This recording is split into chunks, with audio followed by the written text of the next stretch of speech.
কটা ধনে পাতার সব ভাজবো। ডাল আছে, ডাল দিয়ে খেতে হবে তো।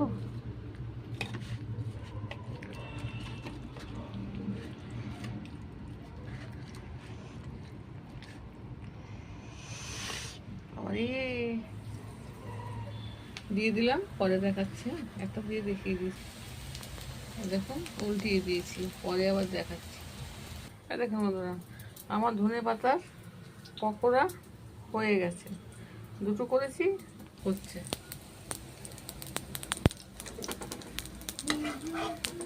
একটু মশলা কম হয়ে অল্প হয়ে গেছে তো, বেশি গোলালে নষ্ট হবে, হয়ে যাবে। এই দুটো হচ্ছে, হয়ে গেছে। এখন রাত 10:30 বাজে, গরম গরম খাবো ভেজে। দেখুন ধনে পাতার পকোড়া।